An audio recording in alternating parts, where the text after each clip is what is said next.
कल्याण अवस्थी, नागपुर से। बाबा, आपने एक बात मुझसे कही,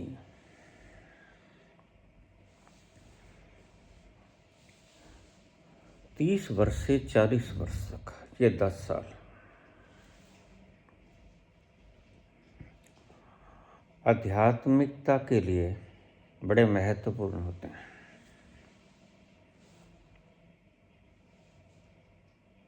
कृपा करके इस बात को विस्तार से कहने का कष्ट करें।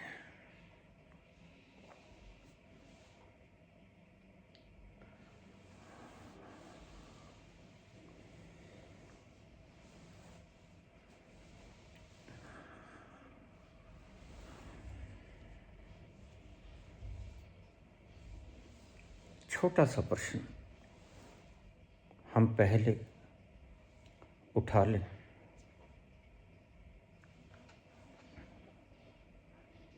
पूछा है, ध्यान की परिभाषा क्या है? ध्यान कहते किसको हैं और उसका मापदंड क्या है कि हम ध्यान को उपलब्ध हो गए हैं?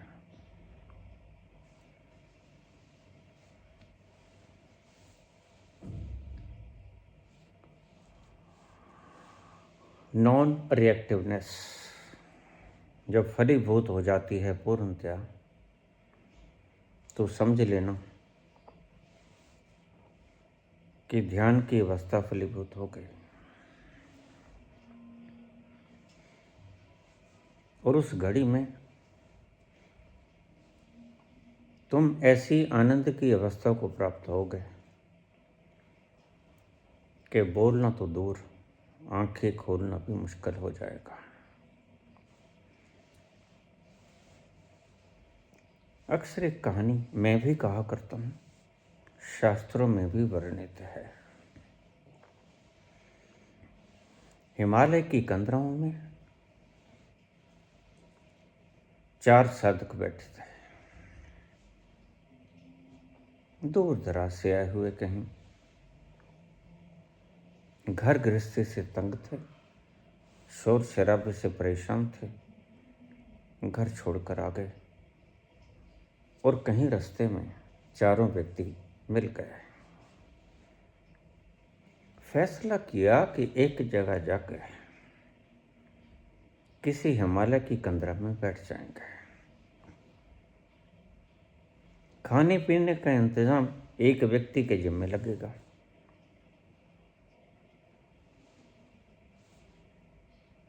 कभी कोई जाएगा, कभी कोई जाएगा।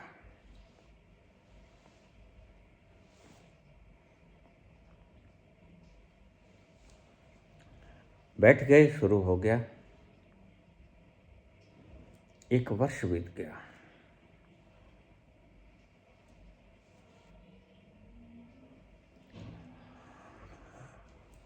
जब बैठे थे तब कुछ ही दिन बाद एक घोड़ा निकला वहां से। घुड़सवार जा रहा था बड़ी तेजी से। 1 वर्ष तक सभी चुप रहे। 1 वर्ष के बाद एक व्यक्ति बोला। घोड़े का रंग काला था और चुप हो गया। 1 वर्ष और बीत गया। दूसरे का नहीं, घोड़े का रंग काला नहीं था, घोड़े का रंग लाल था।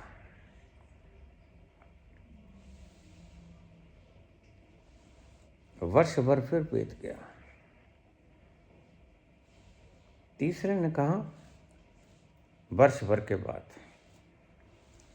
न घोड़ा लाल था न काला था, मिक्सेशन थी, लाखा सा रंग था। 1 वर्ष फिर बीत गया। चौथा कहने लगा, अगर तुमने ऐसा ही बकवास जारी रखनी है तो मैं तो चला।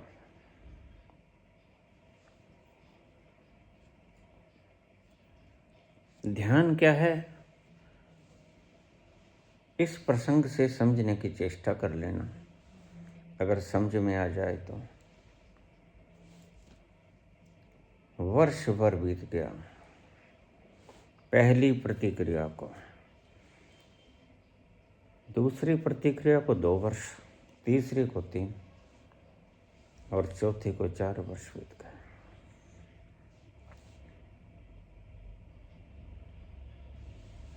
ऐसे ही तुम नॉन रिएक्टिवनेस का अभ्यास करना।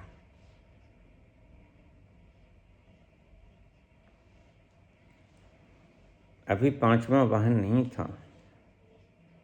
अगर 5वां होता तो वह चुप रहता, कुछ न बोलता। कुछ भी हो जाए, आप त्वरित रूप से उसी वक्त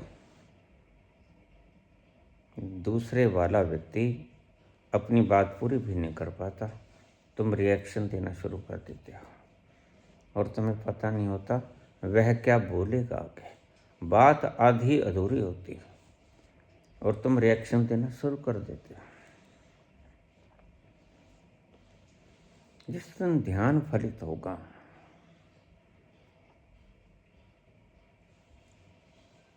तुम नॉन रिएक्टिव हो जाओगे, कोई प्रतिक्रिया नहीं दोगे, शांत, मौन, आनंद। बहुत से लोग आज जेलों में बंद हैं जो प्रबुद्ध हो गए।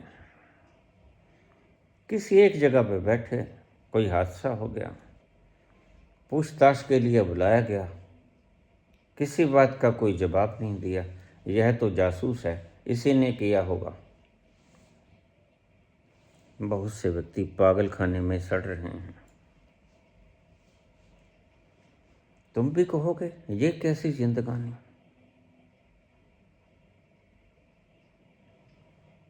नॉन रिएक्टिवनेस का ऐसा ही प्रभाव होता है। वह बड़े मजे में है, तुम समझते हो कि वह जेल में है, तुम समझते हो कि वह पागल खाने में है, लेकिन वह बड़े मजे में है। किसके भीतर का तुम क्या जानो। तुम सारे दिन बकवासों में उलझे रहते हो, तीर्थ यात्राएं कराते हो, हज कराते हो और समझते हो कि वहां से मिल जाएगा।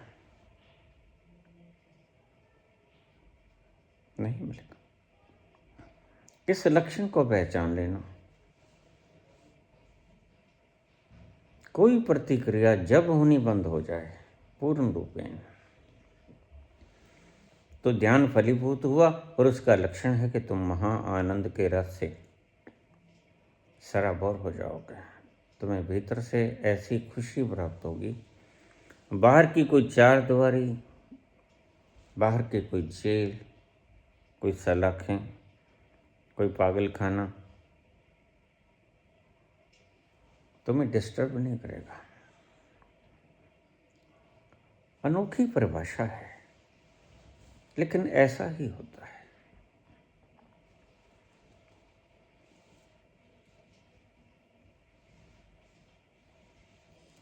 अब हम दूसरे प्रश्न पे आ जाएं। आपने कहा 30 से 40 तक की उम्र बड़ी क्रांतिकारी होती है आध्यात्मिकता के लिए। इसमें राज क्या है? 30 वर्ष से शुरू और 40 वर्ष तक, इसे पैमाना मत समझ लेना। 2 4 6 महीने इधर, 2 4 6 महीने उधर भी हो सकता है। जैसे मैंने कैलकुलेशन ऋषियों से, संतों से, महात्माओं से, खोजियों से की है, मैं इसी तथ्य के निष्कर्ष पे पहुंचा हूं कि इन वर्षों के दौरान शरीर के भीतर और मन के भीतर कुछ ऐसी रिएक्शंस होती हैं जो कि अभूतपूर्व होती हैं, और तुम पाओगे जीवन के इन्हीं वर्षों में कोई बहुत आध्यात्मिक रूप से या सांसारिक रूप से या तो तरक्की किया या गिर गया। कुछ ऐसा घटित होता है भीतर, कुछ ऐसी रासायनिक प्रक्रियाएं होती हैं कि सब कुछ उलट पुलट कर देती हैं।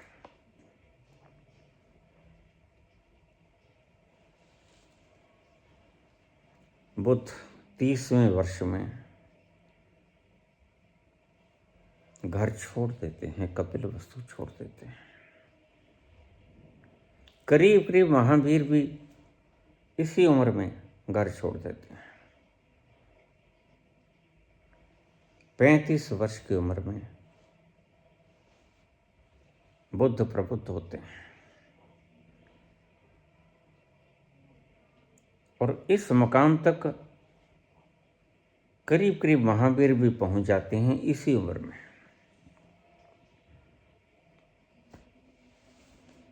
करीब 40 के आसपास महावीर कैवल्य को उपलब्ध होते हैं।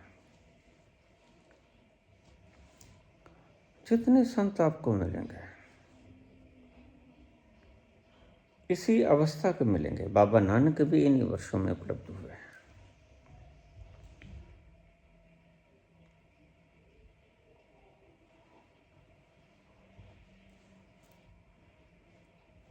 यह बड़ी क्रांतिकारी उम्र होती है। 30वें वर्ष से 40 वर्ष तक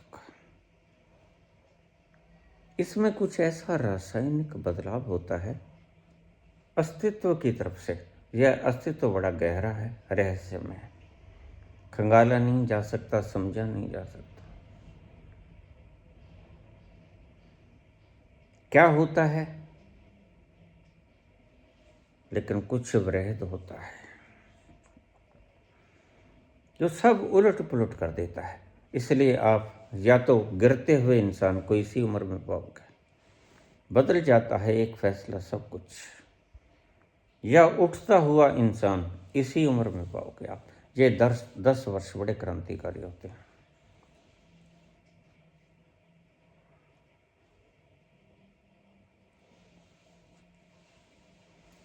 मानसिक संरचना, शारीरिक संरचना, कुछ ऐसे हार्मोन्स पैदा होना, कुछ ऐसी रेंज ब्रह्मांड फेंकता है,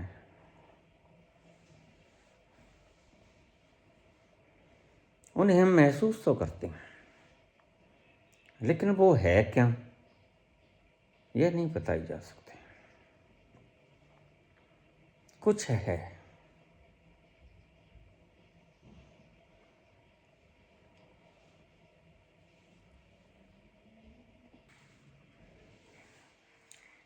ईरान के दक्षिणी प्रांत में अमो हाजी नाम का एक व्यक्ति रहता था। वह इसी उम्र में करीब करीब 34-35 की उम्र में प्रबुद्ध हो गया, चुप हो गया, बोलता ना था। उससे पहले भला चंगा था।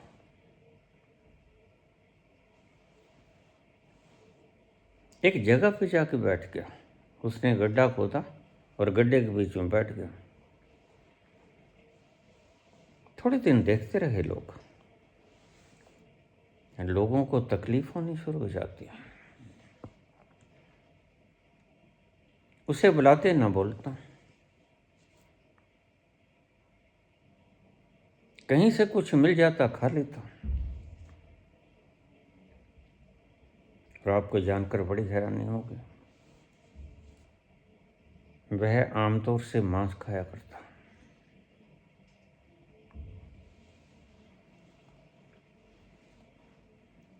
जैन मुनि तो कहेंगे वो कैसे पहुंच गया, ये धूम्रपान करता। वह ऐसे ऐसे काम करता जो आप घृणित मानोगे। उसके बाद वो कभी नहाया नहीं।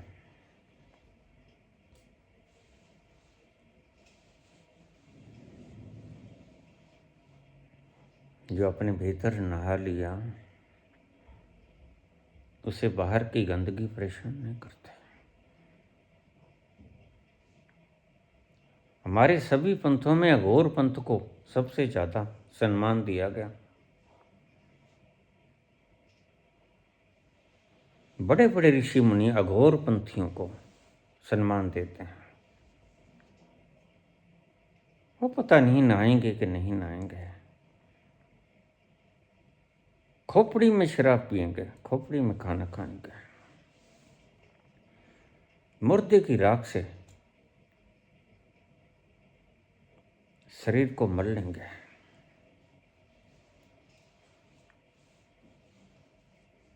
कभी हंसेंगे, कभी रोएंगे। आपको उनकी बातें बड़ी अजीब सी लगेंगी, आप उनको पागल करार दे दोगे, पागल खानों में बंद कर दोगे। मैंने कहा ऐसे बहुत से लोग पागल खानों में बंद हैं जो आपकी बातों का प्रॉपर जवाब नहीं दे पाए, या जेलों में बंद हैं जो आपकी पूछी गई बातों को सही से ही बतला नहीं सके। वो किसी और दुनिया में खोए रहते हैं। बस तुम्हें इस दुनिया का पता नहीं होता। तुम्हारी दुनिया से बेखबर वो किसी और लोक में भ्रमण करते हैं।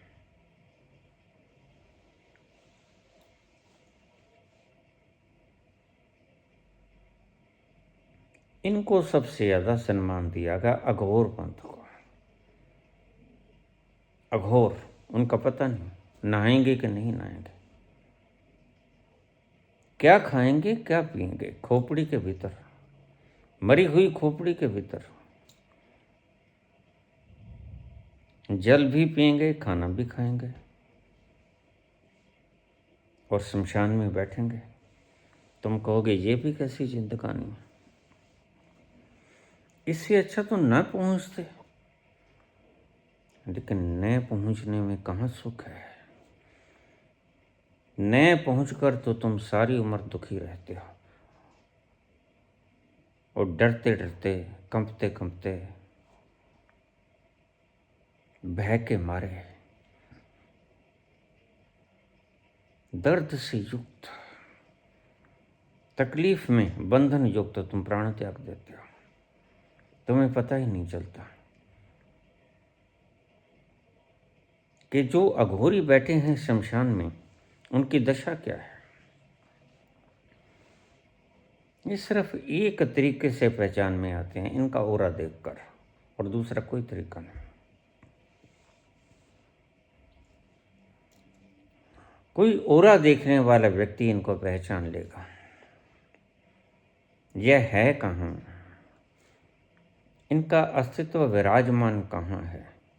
ये उस तल पर चले गए हैं जिस तल पर कोई शोर शराबा नहीं, कोलाहल नहीं, कोई आवाज़ नहीं, मस्ती ही मस्ती है, आनंद ही आनंद है, खेल ही खेल है। लेकिन तुम इन्हें समझ नहीं पाओगे। 30 से लेकर 40 तक आपके भीतर कुछ ऐसी क्रांति होगी आध्यात्मिक। जितने लोग भी पहुंचे या बड़ी घटनाएं घटी इसी उम्र में घटी। शंकराचार्य 33 वर्ष की उम्र में शरीर छोड़ गए। किसी को नहीं पता क्या हुआ। अचानक से भीतर जीने का मौसम समाप्त, जीवेषण खत्म और देह छोड़ दिया उन्होंने। तुम्हें पता भी नहीं चला, भनक भी न लगे।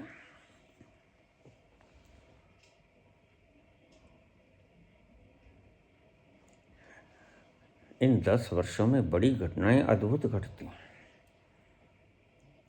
ये 10 वर्ष महाक्रांतिकारी हैं। इसलिए आध्यात्मिक व्यक्ति जो इस उम्र से गुजर रहे हैं उनको विशेष ध्यान रखना होगा। ब्रह्मांड इस उम्र के लोगों पर कुछ ऐसी तरंगें फेंकता है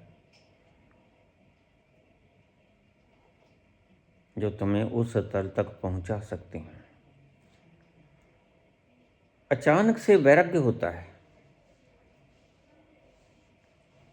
भोगते भोगते बुद्ध को सब हो जाता है।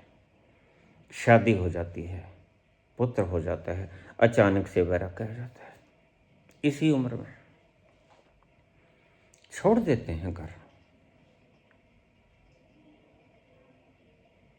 सभी सांसारिक सुखों का त्याग करके पीपल के पेड़ तले बैठ जाते हैं, भटकते हैं गुरुओं के पास और करीब इसी उम्र में ज्ञान को उपलब्ध हो जाते हैं।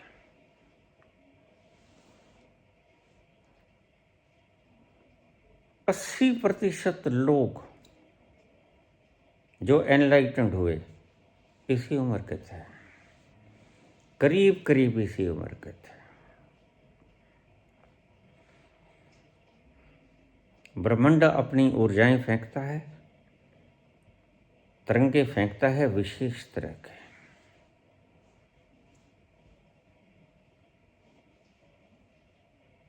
इस बात का ध्यान रखना, इस उम्र में बड़े बदलाव होंगे। आध्यात्मिक क्रांतियां इसी उम्र में होती हैं और वैसे देखा जाए तो क्रांतियां भी इसी उम्र में होती हैं। मैंने इतिहास ज़्यादा खंगाला नहीं, लेकिन जब मैं सुनता हूं तो पाता हूं इसी उम्र में विशेष चमत्कार होते हैं। 32-33 की उम्र में सिकंदर चल देते हैं, महान व्यक्ति जिनके नाम आज भी हैं। महत्व कार्य इन वर्षों में होते हैं क्योंकि ब्रह्मांड विशिष्ट किरणों को फेंकता है। इस उम्र के व्यक्तियों के ऊपर क्या संबंध है इसको मैं न बता सकूंगा। कभी आविष्कार होगा अध्यात्म की दुनिया में तो वह व्यक्ति बता पाएगा क्या होता है। इतना जानता हूं, कुछ तरंगें उतरती हैं उस विराट से, जिसे हम ब्रह्मांड कहते हैं, अस्तित्व से, और इस उम्र के व्यक्तियों पर उतर जाती हैं। मुझे भी ऐसा हुआ। मैं करीब 34 वर्ष का रहा हूँगा। एकदम से इन तरंगों ने घेर लिया, एकदम से उतरी ऊपर और जरा भी आहट न हुई, जरा भी खबर न थी मुझे उससे पहले कि अगले क्षण यह हो जाएगा। रोजमर्रा की तरह मैं जाया करता था। आज कोई नई विशेष बात नहीं थी। उस दिन भी चल जा रहा था, उस दिन भी वही रास्ता, वही टॉम, वही धर्मदास की समाधि, उधर ही चला था, वही रास्ता था रोजमर्रा का, करीब करीब वही वक्त था। लेकिन किन्हीं अज्ञात तरंगों ने घेर लिया। क्या होता है ये मत पूछना, इतनी बेईमानी मैं नहीं करूँगा। मैं जानता नहीं क्या होता है, मैं ये जानता हूँ कि कुछ होता है। ब्रह्मांड इस उम्र में कुछ फेंकता है। तो इन विशेष वर्षों का ख्याल रखना। अगर तुम आध्यात्मिक उन्नति करना चाहते हो तो जो भी घटनाएं घटेंगी इस उम्र में ज़्यादा घटेंगे। बस बाकी उम्रों में 20% लोग ही पहुंचते हैं, 80% लोग इसी उम्र में पहुंच जाते हैं। जो मिल जाता खा लेता, तंबाकू पीता, नहाता नहीं, सारी उम्र नहीं नहाया। उसके बाद आफ्टर एनलाइटनमेंट वह नहाया ही नहीं।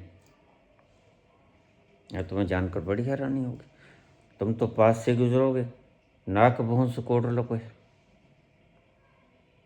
लोगों ने दयावश वहाँ एक छोटी सी झोंपड़ी डाल दी, लेकिन उसने नहीं कहा कि झोंपड़ी डाल दो। जिस माहौल में आप बैठते हो, आप जानकर हैरान होते हो कि -30 के अंदर भी लोग होते हैं, जीते हैं। शरीर उसी तरह की व्यवस्था कर लेता है जैसे माहौल में वो रहता है। यह शरीर की अद्भुत शक्ति है। तुम अगर वातानुकूलित एसी रूम्स में रहना शुरू कर दोगे तो तुम बड़े कोमल हो जाओगे। जरा सी गर्म हवाएं लगी तो बीमार हो जाओगे, जरा सी ठंडी हवाएं लगी तुम बीमार हो जाओगे। शरीर खुद सुरक्षित करता है अपने आप को, अपने भीतर ऐसी प्रक्रिया परमात्मा की तरफ से है। तो हमने दवाएं खोज ली। लोग मुझसे पूछ लेते हैं, बाबा जब ये दवाएं नहीं खोजी गई थी तो लोग कैसे जीते थे? मैंने कहा मजे से जीते थे, क्योंकि परमात्मा ने यह संरचना के भीतर सब कुछ गढ़ दिया है।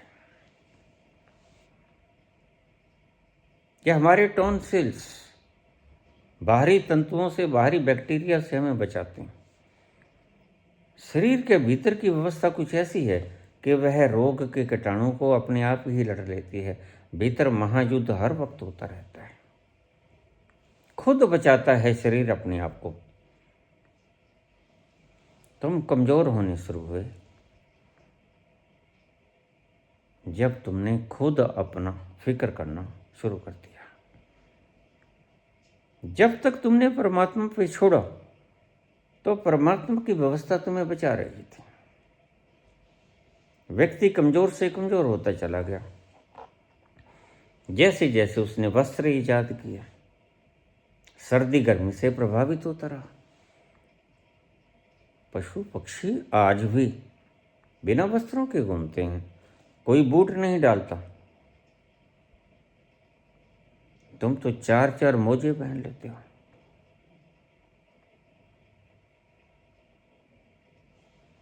तुम तो गर्म कपड़े पहले नीचे से, फिर ऊपर से, फिर ऊपर से कोट, फिर ओवरकोट। सर्दी फिर भी नहीं रुकती, सहारा लेना पड़ता है हीटर का। क्या हुआ? कभी सोचा, कभी ऐसा भी जमाना था जब कुछ भी नहीं था, न शरीर ढांपने को,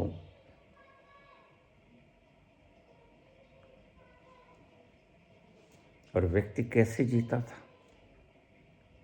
शरीर अपनी सुरक्षा खुद कर लेता है, यह परमात्मा ने व्यवस्था की है।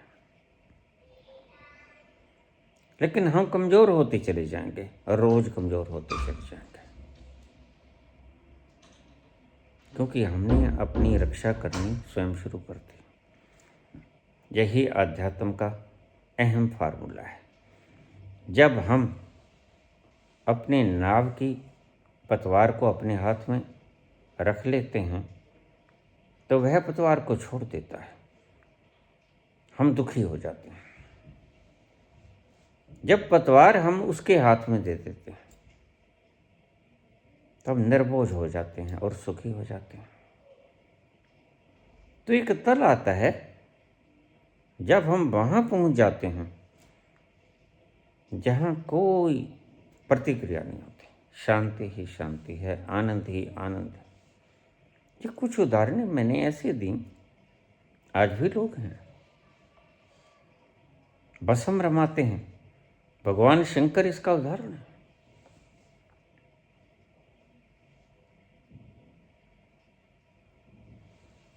शमशान में निवास है उनका। बागंबर पहनते हैं, बाग की खाल। यह क्या इशारा है? जटाजूट हैं।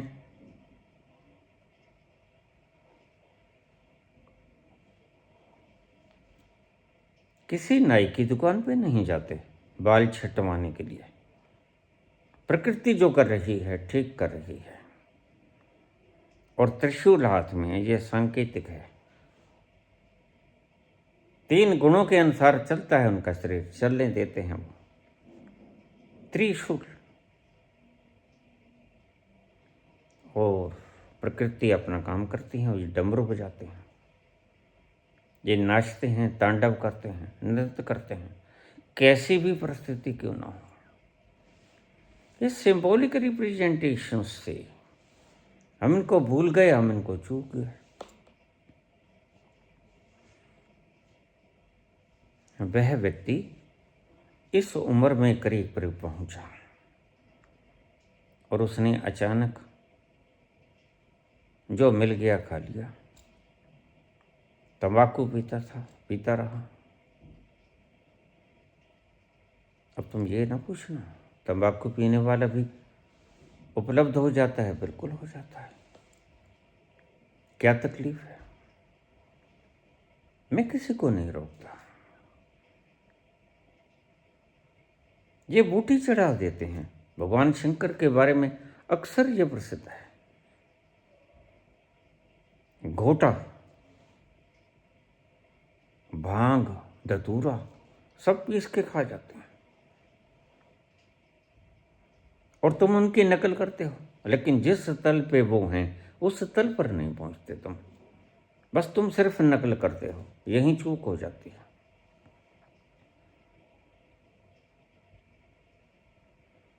तुम संत पुरुषों की नकल करते हो, उस तल को नहीं छूते, यहां चूक हो जाती है तुमसे। वह उस तल पर पहुंचे होते हैं तो उन्हें बाहर का हिसाब किताब मालूम ही नहीं होता, लेकिन तुम्हें सब मालूम होता है बाहर का। तुम तो क्रीज तक देख लेते हो। पैंट शर्ट की कमीज की क्रीज बनी कि नहीं बनी, ये बेल्ट ठीक से लगाई नहीं लगाई,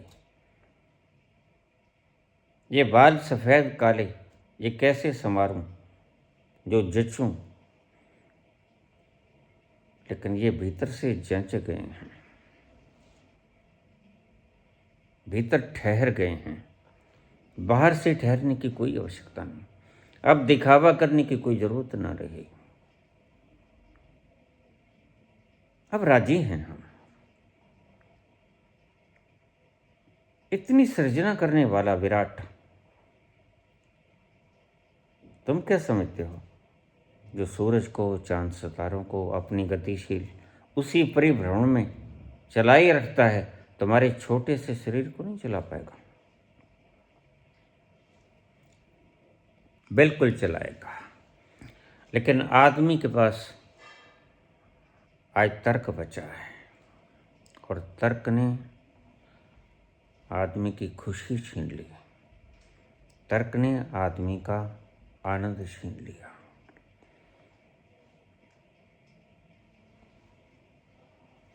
बूढ़ा रोता है बचपन को, क्योंकि जब से बुढ़ापा आया, जब से जवानी आई, उसने ठहाका नहीं मारा, वह कभी हंसा नहीं। बचपन था तो खूब मजे लेता है, खूब तालियां बजा बजा के हंसता था, नाचता था, कूदता था, फुदकता था, हंसता था, ठहाके मार मार के, और भीतर से हंसता था। नकली बनावटी हंसी नहीं होती थी उसके। जो जो तुम बूढ़े होते हो त्यों तो तुम तार्किक होते हो, और तर्क दुख की जननी है। किसी भी बात का तर्क तुम कर सकते हो, कौन रोकता है? तर्क तो दुधारू तलवार, इधर चलेगी तो भी काटेगी, उधर चलेगी तो भी काटेगी।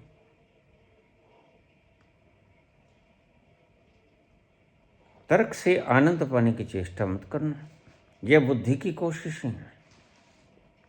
समर्पण से आनंद मिल ही जाता है, वह कोशिश मत करना। तर्क से परमात्मा को पाने की तुम्हारी चेष्टा व्यर्थ सिद्ध होती है। आखिर में तुम पूरे हो जाते हो, आनंद नहीं मिलता, खुशी ही नहीं मिलती, आनंद तो छोड़ो। हर चीज तुम्हें बेस्वाद लगती है।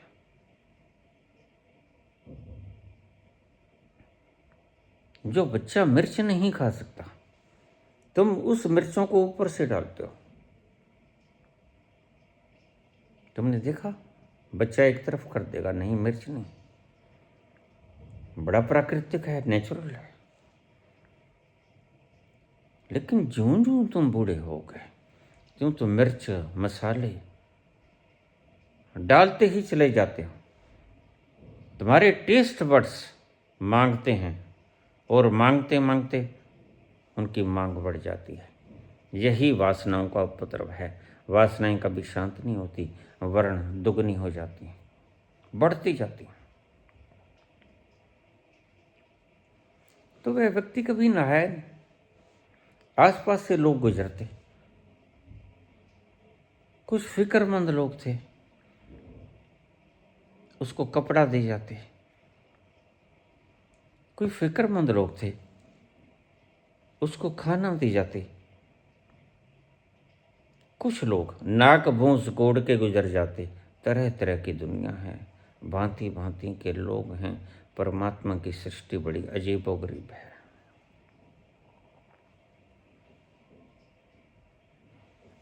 यहां सब तरह के लोग हैं। यहां ऐसे भी लोग हैं जो कपिल वस्तु को लात मार के पीपल की छैया में बैठ जाते हैं। यहां ऐसे भी लोग हैं जो पीपल की छैया को छोड़कर महलों का और गद्दियों का स्वाद चखने के लिए निकल आते हैं। दुनिया बड़ी टेढ़ी मेढ़ी है, इसलिए तुम अपना रास्ता खुद ही चुनना। बुद्ध ने यही बात कही, किसी की तरफ मत देखना, किसी को आइकॉन मत बनाना। अप दीपो भवा, अपना रास्ता तुम खुद खोजना। अपने दीपक, पथ प्रदर्शक, मार्गदर्शक तुम खुद बनना। चलना तुम्हें ही पड़ेगा, और ध्यान रखना, बाहर नहीं मिलेगा। न मक्का मिलेगा, न तीर्थ मिलेगा, न नहाने से मिलेगा। ना त्यां तो त्यां जे रब मिलदा तो मिलदा डडुआ मच्छियाँ। मच्छी 24 घंटे पानी में रहती है, फिर तो वो एनलाइटेंड हो जाए।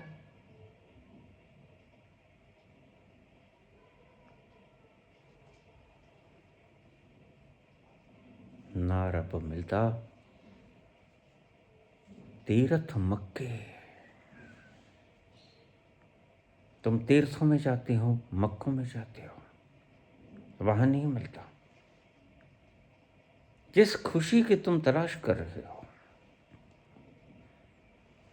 वो बाहर है ही नहीं। बाहर तो कृत्रिम चीजें तुमने बना ली और तुम भटक गए। बस इतना सा काम किया है मनुष्य की बुद्धि ने। जहां था वहां गया नहीं, जहां था वहां खोजा नहीं, और वो तो तुम्हारे भीतर है। उसको बाहर ढूंढना बेकार, सच पूछो तो उसको ढूंढना ही बेकार। इसलिए मैं रोज तुम्हें कहता हूं, तुम कहीं ना ढूंढो, कहीं ना खोजो, कहीं ना जाओ, बस ठहर जाओ। ठहर जाओ और धीरे धीरे तुम वहां पहुंच जाओगे। जो तुम्हारा गंतव्य है, आनंद से भरपूर है, खुशहाली ही खुशहाली है। चारों तरफ आनंद की हवाएं बहती हैं, नशीली हवाएं बहती हैं।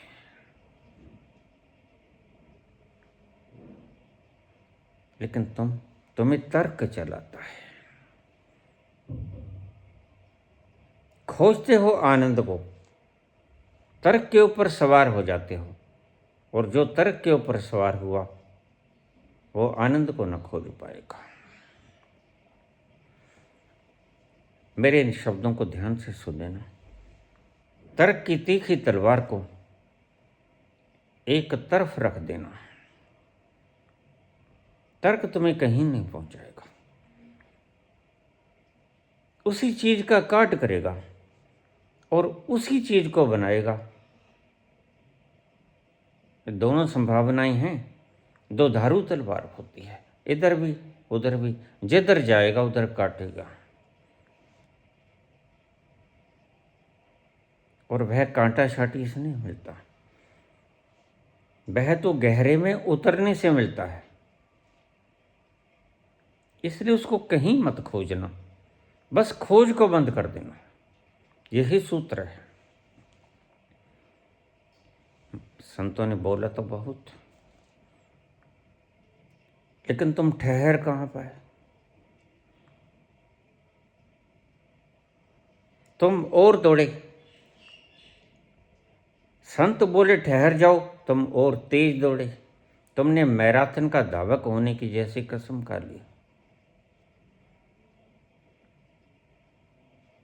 वह जहां है वहां मिलेगा, और वह तुम्हारे भीतर है। तुम उसे खोजना मत, तुम मात्र ठहर जाना। मैं बहुत बार तुमसे कहा, एक ये सूत्र अगर तुमने हृदय में प्रवेश कर लिया तो किसी संत को बोलने की जरूरत नहीं पड़ेगी। कोई तीर्थ यात्रा नहीं, कोई मक्का मदीना नहीं, कोई हज यात्रा नहीं, कोई गंगा स्नान नहीं। बस ठहरना है, जहां है वहीं ठहर जाना है। और तुम पाओगे जिसे ढूंढ रहे थे जन्मों जन्मों से, वह मिल गया। मिल ही जाता है जो ठहर जाता है। जो दौड़ता रहता है उसे कभी नहीं मिलता। ठहरने से ही साफ होती हैं चीजें, ठहरने से ही तुम अपने भीतर उतरना शुरू होते हो। लोगों ने उसे पागल करार दे दिया, लोगों ने उसे Guinness book of world record में उसका नाम दर्ज कर दिया, सबसे गंदा व्यक्ति जो करीब 60 वर्ष तक नहाया नहीं। और बड़े मजे की बात है, 2022 में 94 वर्ष की आयु में उसका निधन हो गया। और निधन भी कैसे हुआ, बड़ी मजेदार घटना है। लोगों को तकलीफ हो जाती है कि तुम रिएक्शनरी प्रवृत्ति के लोग हो, और संत तुम्हें कहते हैं नॉन रिएक्टिव। बुद्ध पे थूक जाते हैं, बुद्ध कुछ नहीं कहते। बुद्ध बस इतना सा पूछते हैं, ये तो मैं समझ गया, कुछ और भी कहना है? लेकिन तुम तो उठोगे जापट मार दोगे उसका। वो ऐसा नहीं करते। ये दुनिया आज इतनी दुखी और इतनी गंदी इसीलिए है कि यहाँ कुछ लोग ऐसे हैं जो सिर्फ अपना नाम, हिटलर मेरा नाम रहे, करोड़ों लोगों को मार देता है। पुतिन कितने लोगों को मार देता है, तुम्हें पता ही नहीं चलता। क्यों? मेरा नाम रहे। नाम कभी किसी के रहे? नाम बस एक का रहता है। इसलिए बाबा नानक कहते हैं, कबीर कहते हैं, बस उसका ही नाम रहता है। बाकी तो कोई आता है, कोई चला जाता है। आज टुरिया किसे कल टुर जाना, आज टुरिया किसे कल टुर जाना, दुनिया एक सराम, जो बनिया सो मिटना, आखिर रहना रब दना।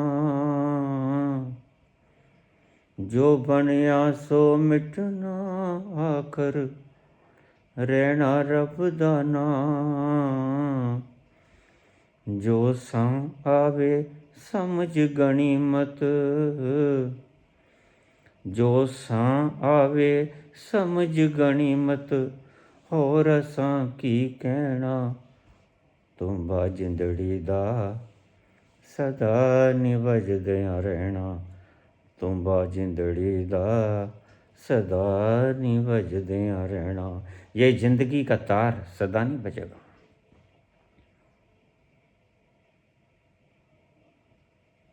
एक दिन तुम यहां से विदा हो जाओगे। नाम तुम्हारा नहीं रहेगा, नाम जिसका है उसी का रहेगा। सभी नाम उसके हैं, इसलिए हमारे सनातन ने उसके अनेक नाम कह दिए और आखिर में कह दिया सभी नाम उसके हैं। राम भी वही, कृष्ण भी वही, अल्लाह भी वही, ईसा भी वही, माधव भी वही, केशव भी वही, सब नाम उसके। कृष्ण भी वही, राम भी वही। फासला करती है तुम्हारी तार्किक बुद्धि। नाम तुम्हारा नहीं रहता, नाम जिसका है उसी का रहता है।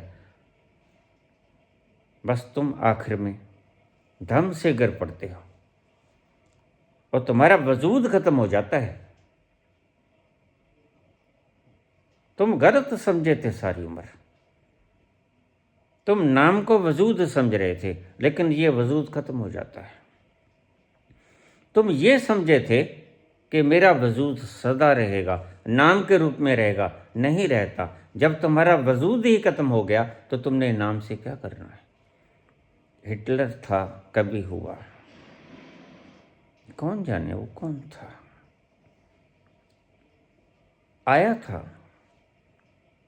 चला गया, ऐसे ही तुम भी चले जाओगे। बात तो ये है, जो अपने जीवन का लक्ष्य पूरा करके गए, नाम तो उनके रहते हैं अमर, वजूद उनका रहता है। तुम नामों के पीछे जिंदगियां खराब कर देते हो, अपनी भी, लोगों की भी। आज पुतिन कहता है स्कूल की लड़कियां बच्चे पैदा करें। क्यों करें? क्योंकि पुतिन ने जंग के अंदर वहां के जवान मरवा दिए।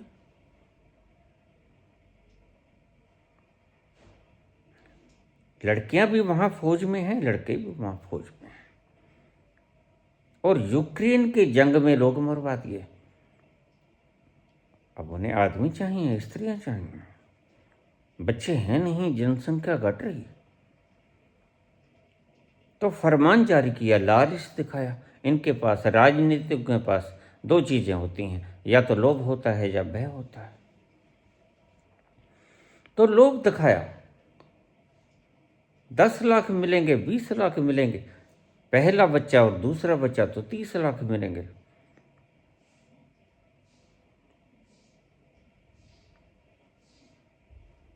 ऐसा लोभ दिखाया। स्कूली लड़कियों से जो मात्र 15 वर्ष, तुम बच्चे पैदा करो। क्यों पैदा करो? ताकि मैं मरवा सकूं इनको युद्ध में, जंग में। इसे पता नहीं, जो आज बच्चे पैदा करेगा, जब तक वो बड़े हुए लड़ने के योग्य होंगे, तुम यहां से खिसक जाओगे। इतना नहीं पता उसे। तुम कहां रहोगे इनके जवान रहने तक। लेकिन ये कहता बच्चे करो, बच्चे पैदा करो, ताकि मैं जंग में मरवा सकूं। राजनीतिक अपना स्वार्थ करने के लिए, पूरा करने के लिए, उद्देश्य पूरा करने के लिए तुम्हारा इस्तेमाल करता है। उनकी बातों में आ मत जाना। थोड़ा बुद्धि दी है भगवान ने, खुद भी सोच लेना। अभी आरएसएस के प्रमुख ने कहा 3 बच्चे पैदा करो, ताकि मैं उसे स्वयं सेवक बना सकूं। और क्या करोगे स्वयं सेवक बना के? ये गुंडागर्दी खिलाओगे? ये लोगों को मरवाओगे? ये धर्म अधर्म की बात करोगे? ये फालतू की बकवास लोगों के दिमागों में षड्यंत्र पैदा करोगे? इसलिए बच्चों को पैदा करो। और तुमने कितने बच्चे पैदा किया? लेकिन इसका कोई जवाब उसके पास नहीं। इनके पास एक ही जवाब है, जेल में डाल देंगे, एफआईआर कर देंगे, फांसी पे लटका देंगे। लटका दो भाई। जो फांसी पे नहीं लटकते वह तो मर जाते हैं। जिनको तुम नहीं मारते वो भी तो मृत्यु मार देती है उनको। वो कौन सा बच जाते हैं? कौन अमर हुआ आज तक? जिनको तुमने जिनका नाम अमर माना, राम का, कृष्ण का, मर तो वही भी गए। जिनको तुमने फांसी दे दिया, ईसा, उनका नाम तो आज भी अमर है। जुदास को शायद कोई ना जाने, और अगर उसके नाम से घृणा आती है तो कोई बड़ी बात भी नहीं। जुदास को आज गद्दार कहा जाता है। बेकसूर को कसूरवार कह दिया। मंसूर के तुम हाथ पैर काट लेते हो, सुकरात को तुम जहर पिला देते हो, वो पी लेते हैं। वो जानते हैं अगर ये नहीं मारेगा मुझे तो मौत तो एक दिन मार ही देगी। और जिसने इस बात को जान लिया कि अगर ये नहीं मारेंगे मुझे तो मौत तो मुझे मार ही देगी, मौत मुझे नहीं बख्शेगी, वह बेखौफ हो जाता है। मौत उसी दिन से शुरू हो जाती है जिस दिन तुम जन्म लेते हो। सही पूछो तो जिस दिन तुम गर्भ में आ जाते हो, मृत्यु उसी दिन से शुरू हो जाती है। तुम्हें पता नहीं लगता, धीरे धीरे उसकी आहट भी नहीं होती, वह पता भी नहीं चलने देती कब अपने आगोश में तुम्हारा गला भींच देती है मौत आके। लेकिन राजनीतिज्ञ कोई ज्यादा समझदार नहीं होता। समझदार तो होता है संत, जो खुद भी शांति में जाता है और तुम्हें भी शांति में ले जाता है। महावीर कहते हैं जियो और जीने दो।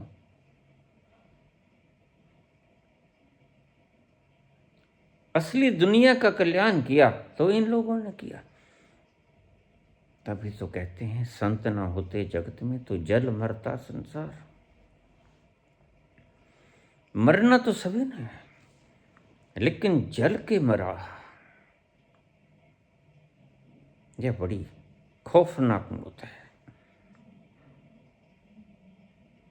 तुम वासनाओं से, कुंठाओं से, बोझों से, तनावों से, भय से जल जल के मरते हो, तिल तिल जलते हो, मरते तो फिर भी हो। और संत मजे से मर जाता है। संत को तो तुम जलती हुई तवी के ऊपर बैठा देते हो, वह बैठ जाता है। संत को तो तुम बुला लेते हो, यहां आ जाओ, या धर्मांतरण कर लो या गर्दन कटवा लो, और संत कह देते हैं गुरु तेग बहादुर गर्दन काट लो। इन बातों को सिर्फ तुम लिख सकते हो, अपना नहीं सकते। और जिसने अपना लिया वह प्रबुद्ध हो गया। अमो हाजी को नहला दिया गया। कुछ लोगों की तबीयत खराब होती थी वहां से, उसको देखकर अरे 60 वर्षों से ऐसे ही बैठे, चलो नहलाओ इसको। पकड़ा, नहला दिया अच्छी साबुन लगा के, और थोड़े से दिनों में वह मर गया। दुनिया में पहला व्यक्ति जो नहाने के कारण मरा। तुम्हें पता नहीं है? तुमने आज ये मेरा प्रवचन सुना होगा। एलिजाबेथ, महारानी एलिजाबेथ 2-2 महीने नहाती नहीं थी, और अक्सर पुरानी रानियां, शहजादियां कुछ कई कई महीनों तक नहाती नहीं थी। क्यों? क्योंकि खौफ था मन में, अगर नहाया तो हमारे रोम खुल जाएंगे, और इन रोम से बैक्टीरिया बड़े सूक्ष्म होते हैं, बैक्टीरिया प्रवेश कर जाएंगे। समय समय की बातें हैं, समय समय के भ्रम हैं, समय समय की मान्यताएं हैं। बहुत सी मुगल शहजादियां नहाई नहीं इसलिए कि रोम खुल जाएंगे। रोम खुल जाएंगे तो बैक्टीरिया प्रवेश कर जाएंगे, मर जाएंगे। डर मरने का है।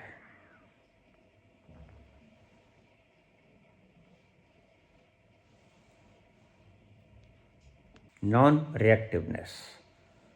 एक बार तुम उस तल को छू लो तो फिर संसार में विचरण भी करो तो संसार तुम्हें अपने आगोश में नहीं लेगा। तुम भीड़ में से ऐसे गुजर जाओगे जैसे कि कुछ हुआ ही नहीं। तुम शोरगुल में ऐसे खड़े रहोगे जैसे परम सन्नाटा है।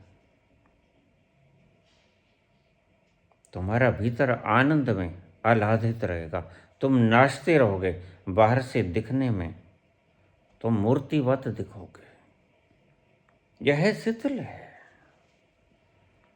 लेकिन किसने देखा भीतर? तुम भीतर से जलते हो, और संत भीतर से आह्लादित होता है, नाचता है। देखने वालों ने देखा है धुआं, देखने वालों ने देखा है धुआं, किसने देखा दिल मेरा जलता हुआ। कल चमन था आज एक सहरा हुआ, देखते ही देखते ये क्या हुआ। कल चमन था। देखने वालों ने देखा है धुआं, किसने देखा दिल मेरा जलता हुआ। संत को बाहर से देखकर ये मत समझ लेना कि यह प्राण विहीन है, यह शीतल है। नहीं, वह इतना प्राणवान है कि वह बाहर से शीतल है, भीतर से नाच रहा है। और संसारिक को बाहर से खुश देखकर ये मत समझ लेना कि मेकअप किए है, ओठों पे लाली है, वह सुर्खी लिपस्टिक की है, उसके भीतर के लावण्य से नहीं आई, वह नकली है। और तुम दिखावा करने में दक्ष हो, तुम अपनी तबीयत को सुधारने में दक्ष नहीं हो। काश तुम अपनी तबीयत को सुधारने में लग जाते, भीतर का वो तल छू लेते, फिर बाहर तुम कुछ भी करते रहो। कृष्ण 40 लाख लोग मरवा देते हैं, अर्जुन हथियार नहीं उठाता। अर्जुन अपना धनुष गांडीव फेंक देता है, नहीं करूंगा युद्ध में। लेकिन कृष्ण जानते हैं, कृष्ण कहते हैं ये मैंने मार दिए हैं अर्जुन, ये देख ये मरे हुए हैं। और कृष्ण उसे दिखला देते हैं कि ये मरे हुए हैं।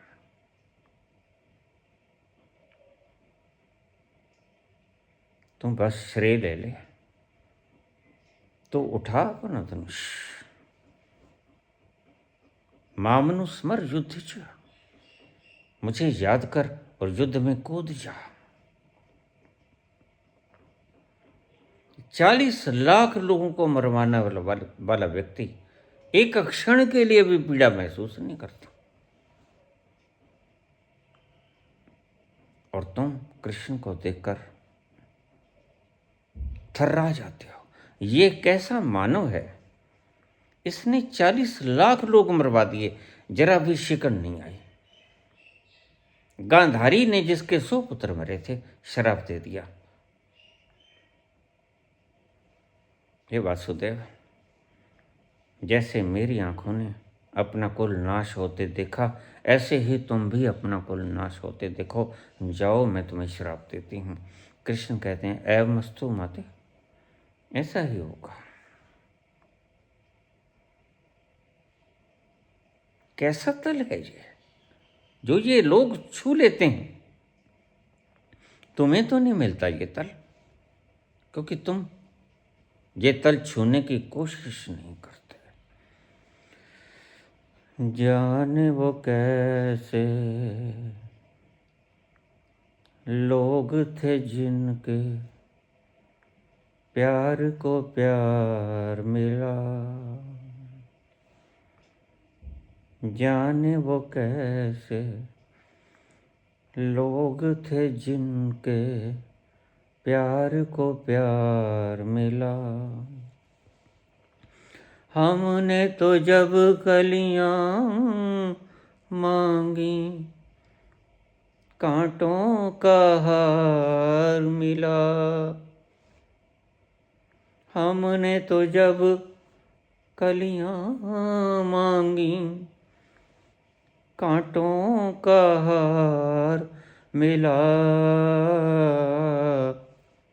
जाने वो कैसे लोग थे जिनके प्यार को प्यार मिला। कैसे लोग थे ये? 40 लाख लोगों को मरवा देते हैं कृष्ण, और अर्जुन बिल्कुल तैयार नहीं अपना धनुष उठाने को। और फिर माँ गांधारी श्राप दे देती है, तुम अपने ही वंश को अपनी आंखों के सामने उजड़ता हुआ देखो। और देखते भी हैं कृष्ण, जरा भी मायूसी नहीं होती। क्यों नहीं होती? एक तल छू लिया है।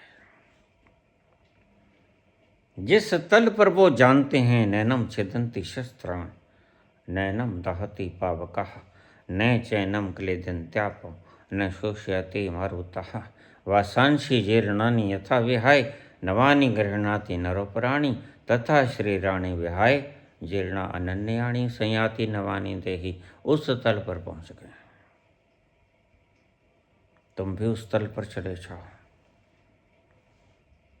बाहर से मूर्तिवत हो जाओगे, भीतर से नाचोगे कूदोगे, हंसी वो खेली वो धरी वो ध्यान।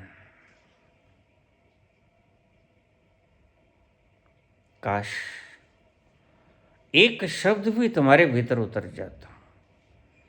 तार्किक बुद्धि को एक तरफ रख दो, ये तुम्हें कहीं नहीं पहुंचाएगी, डुबा दोगी। ये तुम्हें उस तल पर जाने से रोक देगी, यही बात है। और तुम तर्क से ही सारी चीजें करना चाहते हो। अध्यात्म का तल, रोज मुझे फोन आते हैं, रोज मुझे मैसेज आते हैं, बाबा समझ नहीं आई। और मैं 1000 बार कह चुका, वह समझा नहीं जाता। और तुम फिर से पूछ लेते हो, समझ नहीं आई। अब क्या करें तुम्हारा इलाज? तुम बोलते ही जाओगे, बाबा समझ नहीं आई, और संत बोलते ही जाओगे, वह समझ में आता नहीं। Is not only unknown but also unknowable. यह संतों ने ही नहीं कहा, एल्बर्ट आइंस्टीन ने भी कहा। आज तो वैज्ञानिक भी कहना शुरू हो गए हैं, कुछ तो है। अन्यथा ये सृजना अपने आप हो सकती थी, लेकिन इतनी व्यवस्थापिक संरचना, इतनी एक्यूरेट, इतनी नियमों में ढली हुई संरचना अपने आप नहीं हो सकती। इसको बनाने वाला, मूर्त रूप देने वाला कोई तो है।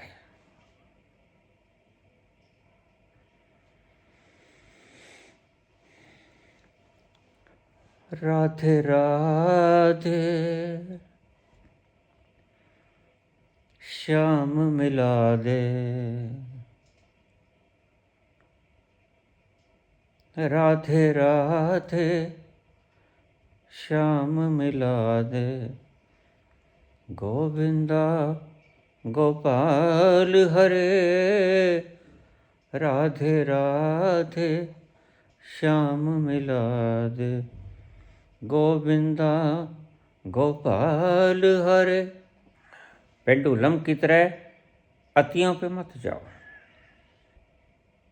ना इधर अति करो ना उधर अति करो।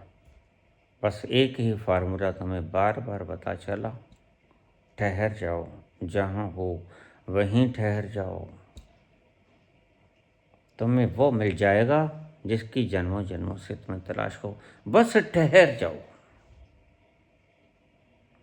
मेरी नैया पार लगा दे, गोविंदा गोपाल हरे। राधे राधे श्याम मिला दे, गोविंदा गोपाल हरे। राधे राधे श्याम मिला दे, गोविंदा गोपाल हरे। मेरी नैया पार लगा दे, पार लगा दे, गोविंदा गोपाल हरे। राधे राधे श्याम मिला दे, गोविंदा गोपाल हरे। ओम। धन्यवाद।